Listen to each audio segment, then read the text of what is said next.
Well, hello, good evening, and welcome to what I think is a very important and historic edition of Need to Know. Tonight, literally just minutes ago, I finished the studio with News Nation, where we interviewed Dave Grusch and then did the post show analysis. And here to join me in the post mortem is my colleague and good friend, Bryce Zabel from Los Angeles. Ross, it was an amazing night for you for sure, because I really enjoyed you getting the chance to tell the expanded version in the hour that followed the special. But also, I have to say, I enjoyed seeing you in a long dark jacket, in a tie, standing in cold weather. Tell me Oh my about God. that. It was so cold. I mean, it's quite funny. In the early days of news gathering, as you know, Bryce, we all used to use big OB trucks, outside broadcast trucks with Right. microwave relays. And these days, they all do it with a device that's about the size of a book, really tiny little device that's got SIM cards in it. And the trouble is, I live in such a remote part of the New South Wales countryside here in Australia that the mobile phones weren't strong enough where I live. So I had to bolt to a town about 20 minutes away. We were on a big hill, which unfortunately is very, very cold. So I was standing there in my very big, thick jacket, and it was about 5 degrees centigrade. Very, very cold day. And what a relief to be back inside my warm home. And what a relief Well, to have that under the belt, frankly. It's I been think we such have a to point out to stressful. everyone, by the way, we are doing this literally minutes after this thing. So I've literally just rather, driven home. I've literally just popped in the door after coming home from the shoot. and the main Yeah, reason we you and I. decided not, I'm sorry, go, I was just going to say the main reason we decided not to go live is that we weren't sure you would be able to get home in your car. Sure, And so at least you're back, and that's good. Tell sure. me, So by the way, on a technical basis, when you were standing there, you have the IFB in, but there's multiple people talking. It's there's just a lot going on in their studio and with people being pulled in. Were you able to figure out who was talking all the time? Were you clear? I mean, it just looks so challenging. it is a hard gig because you have a little bead that goes into your ear, and it's delivered by a mobile phone signal, so it's pretty crackly. But look, it all seems to have worked. I mean, one of the times I couldn't actually hear the question that was being asked, so I kind of conceived what I thought the question was probably going to be and tried to answer it as best as I could. And as well as that, we were right next to a dog park, so every now and then a big fluffy dog would run through the scene where we were. And then you do get these rubberneckers that come and sort of stand behind the camera and try and get in the way. But look, just to explain to our audience, the reason this is such an important night is because, as you and I discussed in our previous episode, um, I've secured an interview with a very important witness, a guy called Dave Grusch, who's a former, until April, military intelligence, very senior military intelligence officer with access to literally the most important and sensitive secrets in the US government. And what he was telling us about in the story that aired tonight on News Nation was that we are not alone, that there really allegedly is a non-human intelligence that's been engaging with this planet, and that more importantly, the United States government has been involved in both the retrieval of non-human technology, i.e. alien spacecraft, and also in the attempt to reverse engineer it. And it's one of the most sensitive secrets in the US national security structure. And Dave Grusch, with ironically the permission of the Department of Defense to speak about it, gave a description, an account of what he says he learned during his investigations as the UAP task force investigator. And I guess the reason why he's done that, and the reason why he's chosen to speak to millions of Americans, is because he thinks you, the public, have the right to know. You need to know. And it's very, very important, he believes, that Congress now does its job and starts asking the hard questions about the programs that he's now revealed the existence of. And it's also very important that the mainstream media lose its languor and lassitude and actually start asking questions and digging and probing with investigative journalism to get to the bottom of this mystery. Because as Dave Grusch told me in the preliminaries before this interview, if he's lying, he goes to jail because he's given this evidence under oath to the Inspector General of the Intelligence Service, and he's also given it under oath to the Senate Intelligence Committee and the House Permanent Select Committee on Intelligence. So we are at a momentous moment in not just American history, but world history. The first ever very senior intelligence official, recently retired, has gone public with the claim that we are not alone. And I don't quite know what I expected to happen, Bryce, but I'll be honest, I'm so exhausted at the moment. I'm just happy to see the back of it. And I hope that it has the effect that we all hope it does in persuading the American public, the Congress, and the American media to start asking the hard questions. Yeah.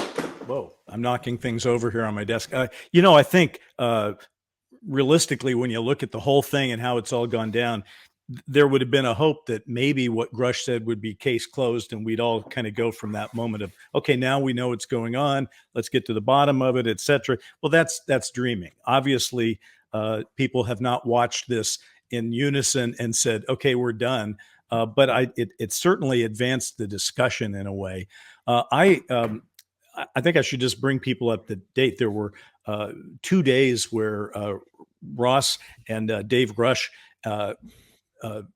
were actually did interviews. One day was kind of a pre-interview, what we call the safety interview, and then to make sure that we got it. And then on that day that you saw that interview, that was News Nation.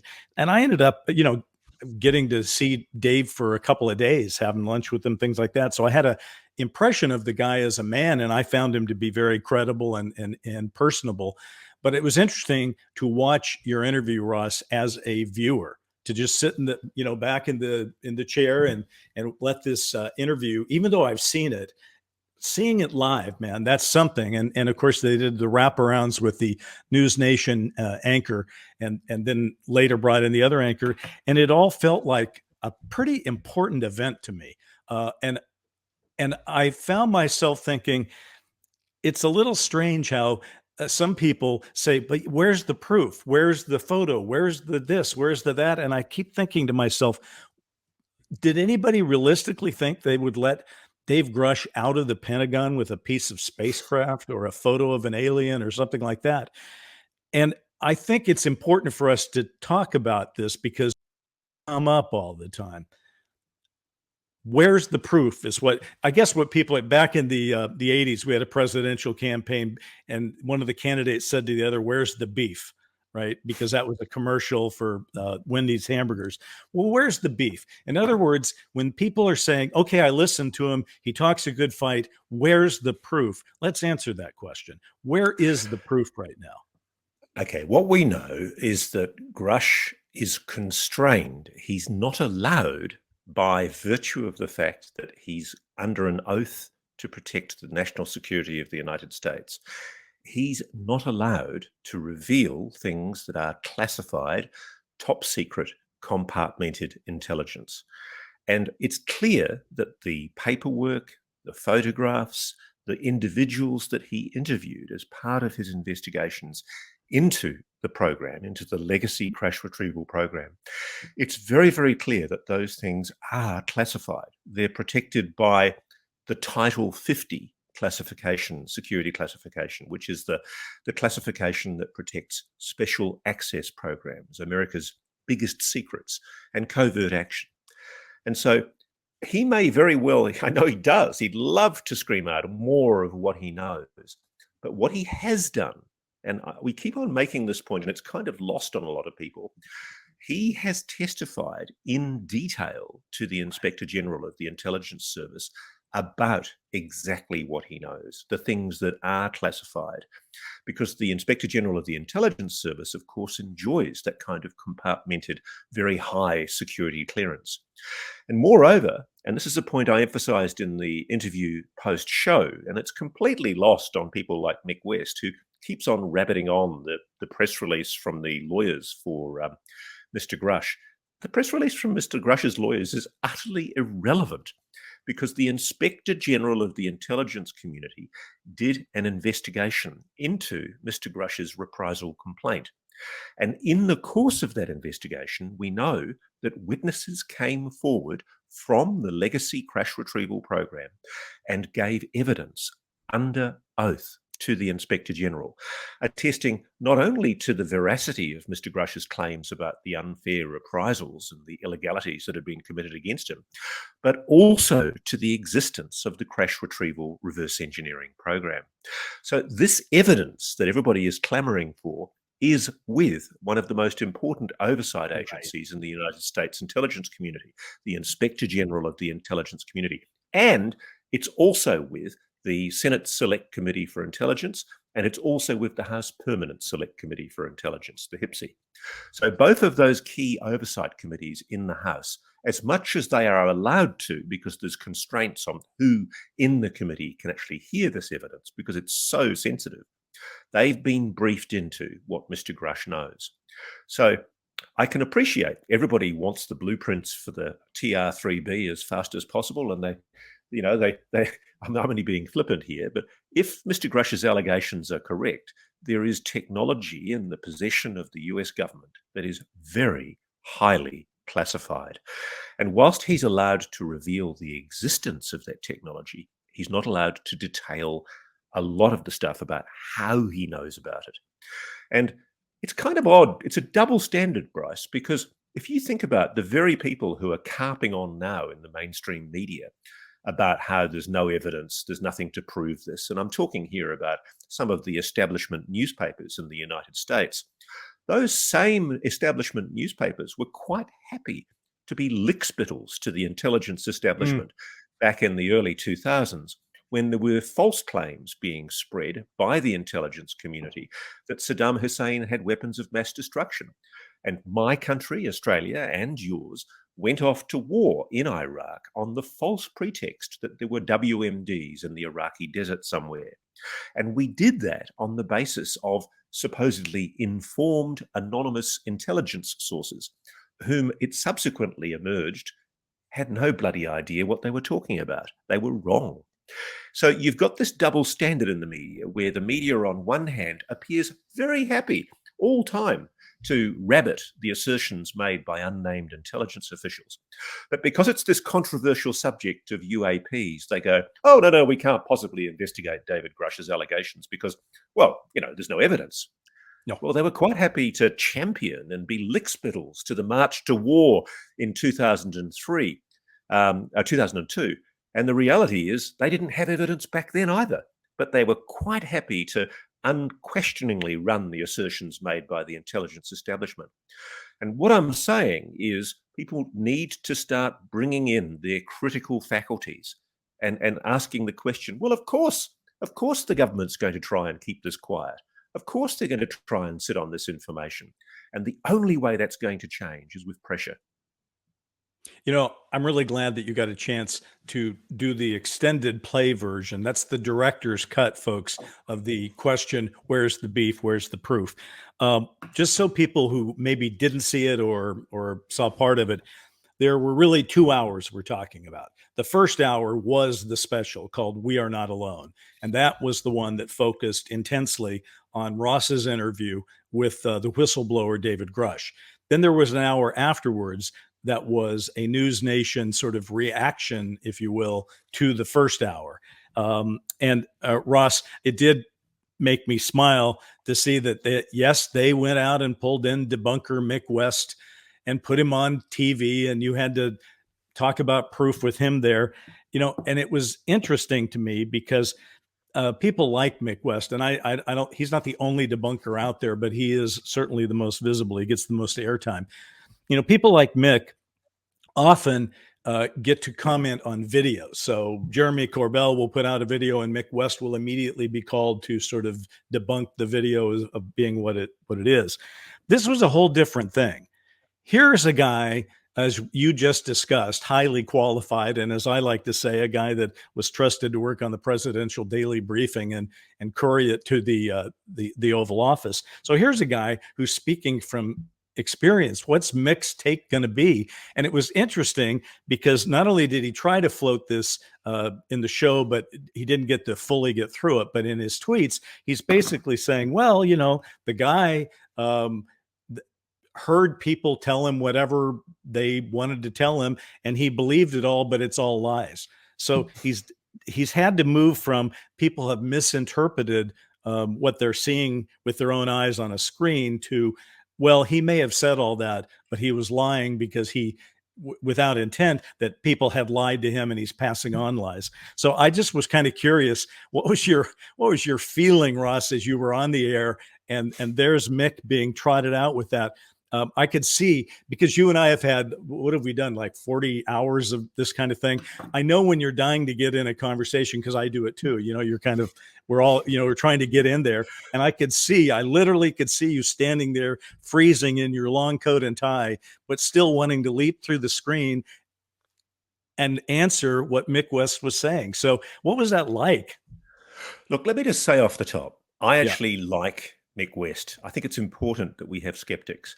I do think, though, sometimes Mick strays more into the default debunker mode. Yes. I.e., he's less scientific and rigorous on occasion.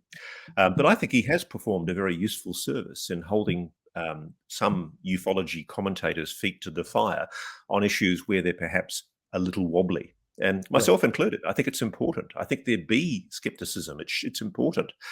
But in this case, I knew that Mick was going to jump down our throats about the statement that was put out by Mr. Grush's attorneys at Compass Rose in Washington, D.C. And so I'd already spoken to David Grusch to find out the real story. And I'm not allowed to reveal the whole story just yet, but I know that it's not true that Mr. McCullough, Charles McCullough, is dissociating himself from his client. Mr. McCullough is an exemplary former public servant. He's also a lawyer that takes his role as an attorney very, very seriously indeed. And let me just say, the public will be seeing something on this very, very shortly.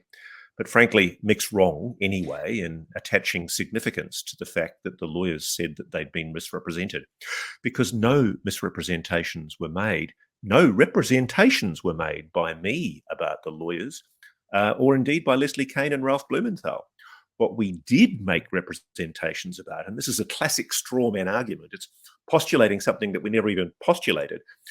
What we did talk about was what the Inspector General made a finding about. Mm-hmm. And the lawyers did not make an assertion about what it was that the Inspector General of the intelligence community found. And what Mick doesn't know, but I do know because I've spoken to people about it, not just Mr. Grush, is that there are multiple witnesses that gave evidence to the Inspector General of the intelligence community in support of Mr. Grush's claim. And some of those witnesses came from the legacy UAP crash retrieval program. Direct witnesses, not hearsay, direct evidence. So it infuriates me and frustrates me when I hear misrepresentations being made by a debunker on a national TV program, and I thought it was important to pick him up on it. I do apologize, though, for rolling my eyes. I didn't realize I was on camera at the time, but apparently somebody's told me off on my phone on my Twitter feed for rolling my eyes when Mick came in.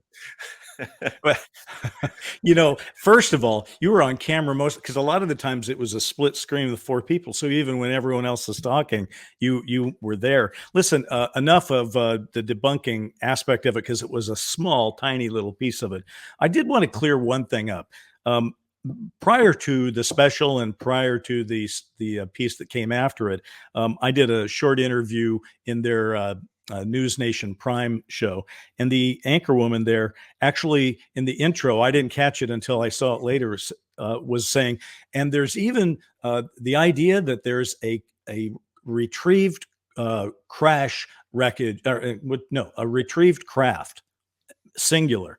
And I think we need to pick up on that, because David not only implied in your interview that there were more, but there's also, I believe, is it Schellenberg?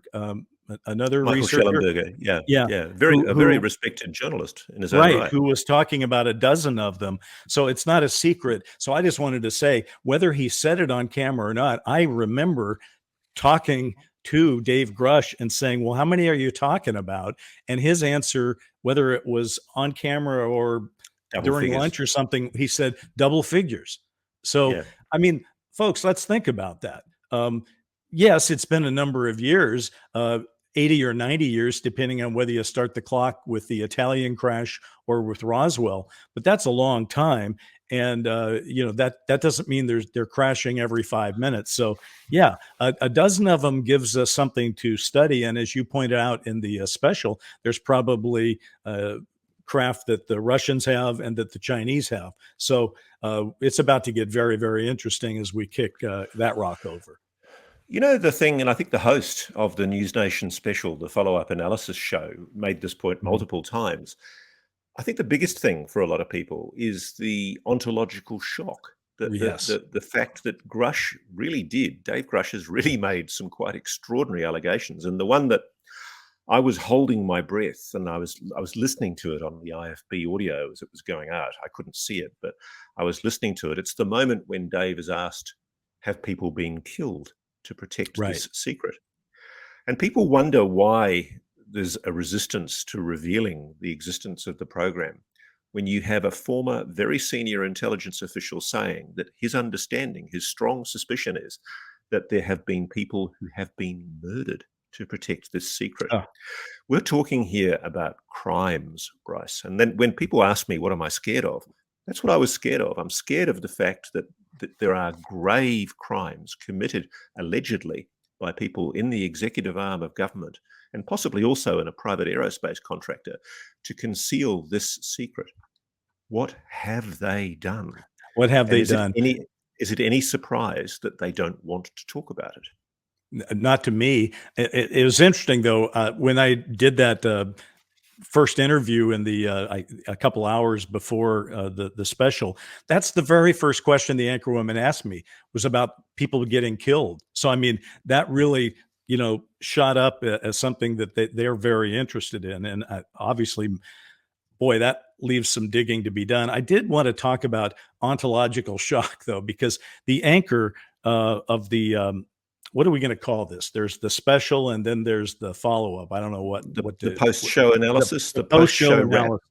Yeah. He said several times. First of all, I like the guy, Brian, and I'm blanking on his last name, Enton, or do you remember?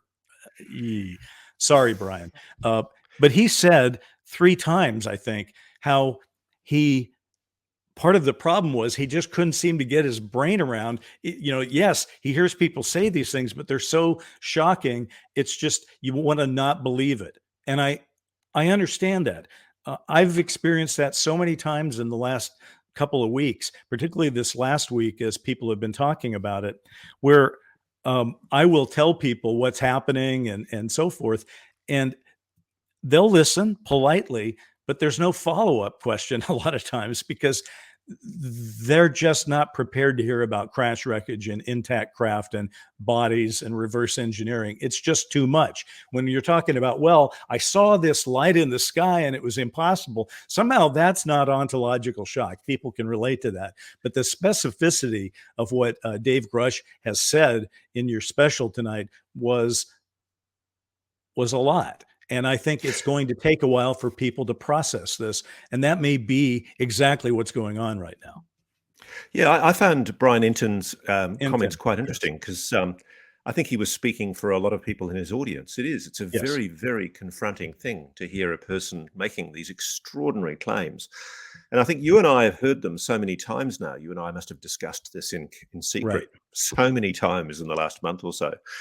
And the simple reality is there's an adjustment that's going to have to take place. Yes. If Grush is telling the truth, and I think he is telling the truth, and I've satisfied myself with independent sources that he's telling the truth. If he is telling the truth, it means that this planet has been deceived for many, many decades. We've been lied to. There's been a cover up. We've been told to ridicule something that was in fact very, very real. The human race has been the victim of the most extraordinary disinformation operation.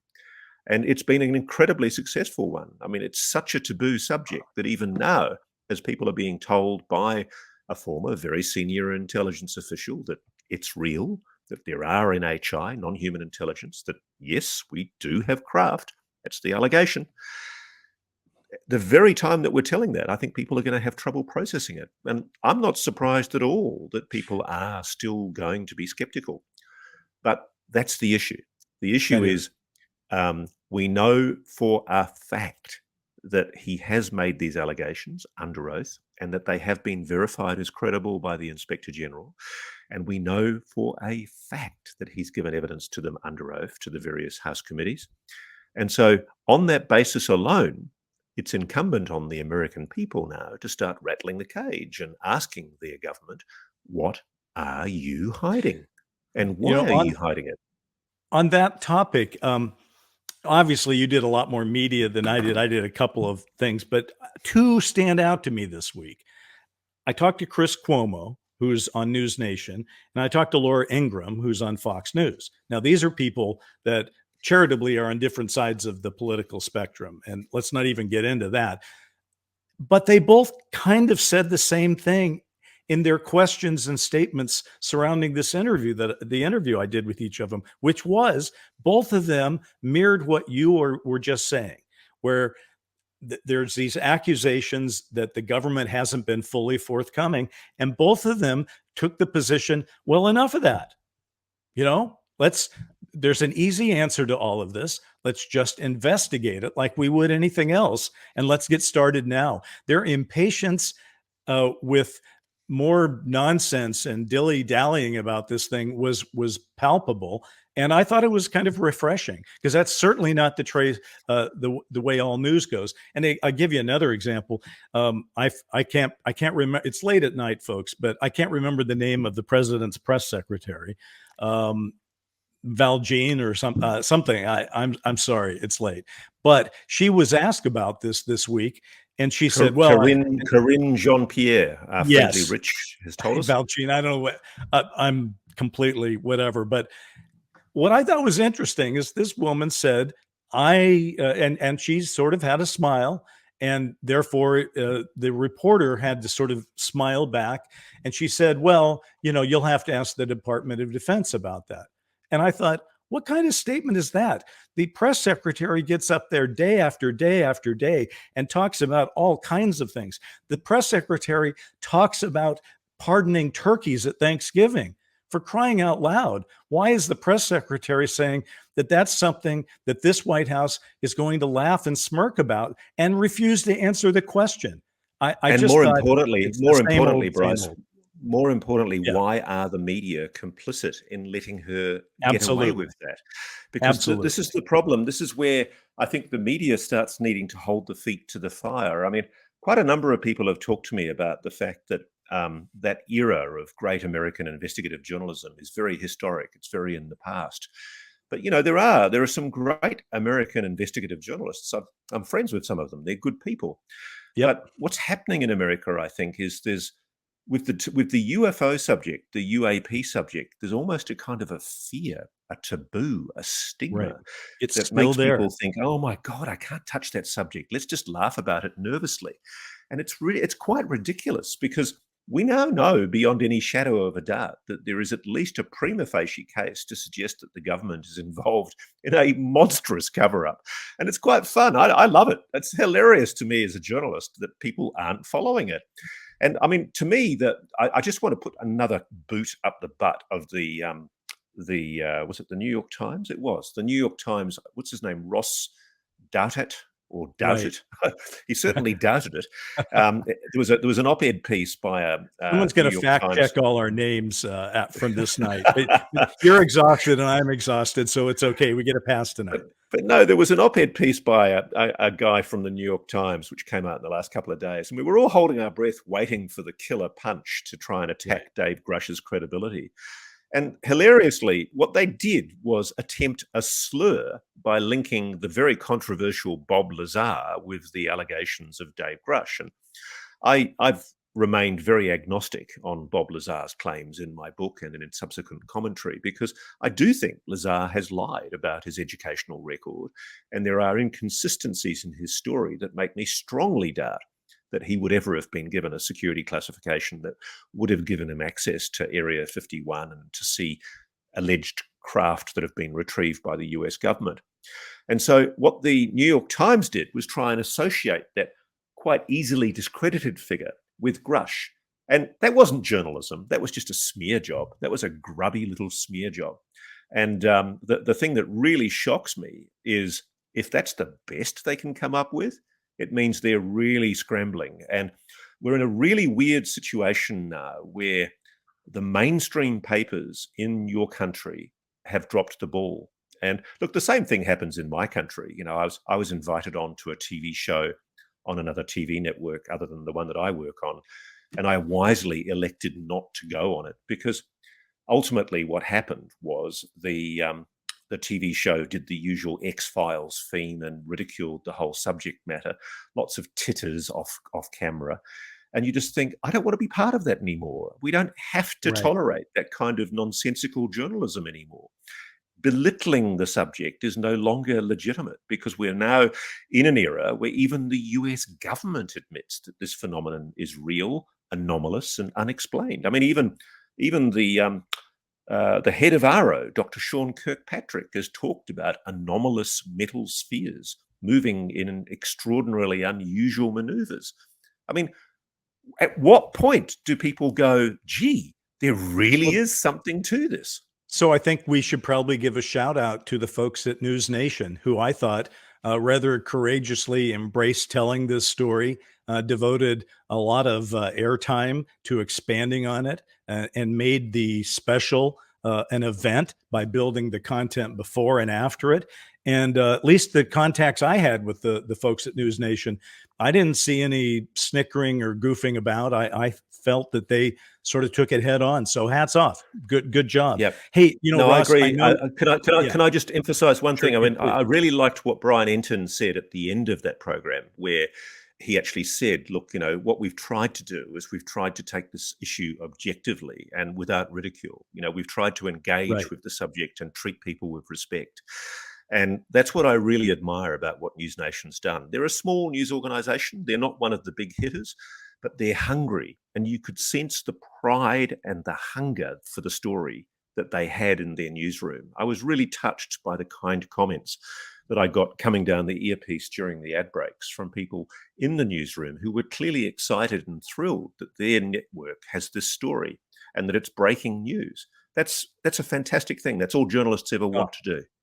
It was inspiring to me. And, you know, I was just going to say, we can wrap this up pretty soon because I think everybody needs some sleep, but we can come back this week with a little more time to consider this and talk a little bit more and extend some of these things. But one of the things we did right before we went on is I asked the people on Twitter, if you have any questions you want us to handle, send them to us. So, you know, Ross, do you want to play speed chess here? And I just hit you with some questions and we keep them fast and short and then say goodnight and get out of here. Okay. So here's a couple of them that I think were raised by the special that you were doing. And then the questions that were asked afterwards.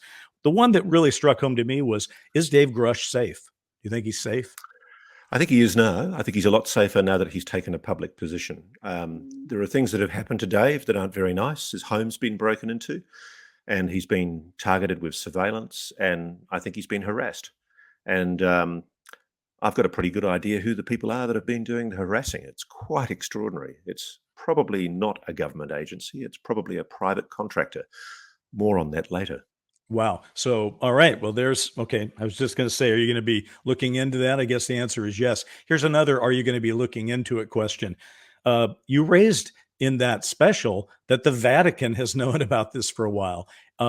What should happen about that? Should the Vatican, how do you get the Vatican legitimately on the record about what they know about the UFO situation? Well, one of the things that I think is the red flag with the Vatican is that a few years ago, the Vatican astronomer made a very public statement that we are all God's children, whatever we are. If we're another species, we're still God's children.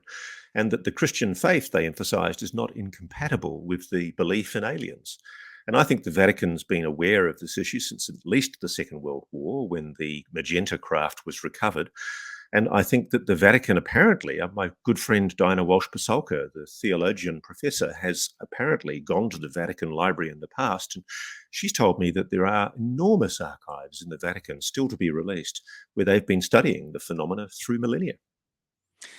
It is, that is pretty amazing. But on the other hand, it makes good sense, particularly if that first crash was in Italy, as he said. All right. Will there be interviews to follow with people who literally have first person knowledge? The people who say, yes, I worked on this program, I touched that craft, I saw this body. Are we going to get that kind of thing coming anytime soon? Yes. Okay. Let's leave it at that, because and keep, well, it's TV. You got to tease a little bit. Okay. Also, is there any information that it was implied that there might have been agreements between humans and the NHI? Is there any specific information on any agreements that may or may not have been made? Not from Dave, but of course you and I can both speculate about the fact that there's long been in UFO mythology stories of a meeting at Holloman Air Force Base. Right. Depends what year, depending on what story you hear, but the best one I've heard is around about 1966. This wasn't one where a president was involved, but this involved military officials allegedly meeting non-human intelligences coming off a craft. I'm not in a position to be able to assert that I have sources that say to me that this is a true incident. But yeah, I was as amazed as everybody else when I heard Dave confirm the fact that he was talking about agreements with aliens. And more importantly, it's quite something to read it in the DOPSA file to actually see that the government, the Defence Office of Pre-Publication Security Review, actually authorized Mr. Grush to talk about that. And just to make this point again, Bryce, I really want to drive this home. There are people in the defence and intelligence community who are good people. Not everybody in the defence and intelligence community are villains in this matter. There are really good people who've taken the position that there really is no good reason to keep this secret for another 80 years. And so that's why I think, in part, the DOPSA review happened. But they're not making it easy for us. They've obviously known that Dave was going to go public. I don't think they knew about my TV interview, but they certainly knew that Leslie Kean and Ralph Blumenthal were working on a story. And I guess I was expecting more of a blowback. I was expecting a more definitive attack on Mr. Grush, but there isn't one. Well, and I'm quite amazed, actually, that in the week since this story has been out, nobody has really laid a glove on his credibility. And in fact, there's been a conga line of friends of his who've come out in support of him on social media and in the Leslie Kean, Ralph Blumenthal article, testifying as to not only his credibility, but as to the truth of what he says. As Carl Nell, former Colonel Carl Nell, has testified, we are indeed not alone. It's quite extraordinary. And people keep on missing that. When Mick West talks about how, there's no evidence, the simple fact is there is evidence. There are evidence. people on the record. We send people to jail on the basis of witness evidence. Hearsay evidence on occasion is admissible in a court of law. So the notion, there's no evidence, bullshit. I'm calling it bullshit. And more importantly, the evidence is there before the various Senate and House committees and before the Inspector General. And if the Congress wants to do its job properly, it can start extracting that evidence in open public hearings, and the public can hear about it for the first time. I know a lot of what it is, not from Dave Grusch, but from other people. And boy, I really want the public to know, because there is no good reason. The public needs to know. They do need to know. Ross, I look forward to turning you doing an impression of Mick West saying there's no evidence into a GIF. That would be insane. I hope somebody please don't encourage people. My wife is already annoyed. My wife is already annoyed that I swear occasionally, and apparently on one or two occasions. All right, don't make that GIF, anybody. Okay, here's a serious one though. As you and I have stated, and people are interested in the process too, the sort of the journalistic process. And as we've said, you actually got a chance to talk to Dave on camera twice. On May 8th here in Los Angeles is kind of that safety backup interview, and then the News Nation interview on May 9th. So that means you had the guy on tape fully on May 9th.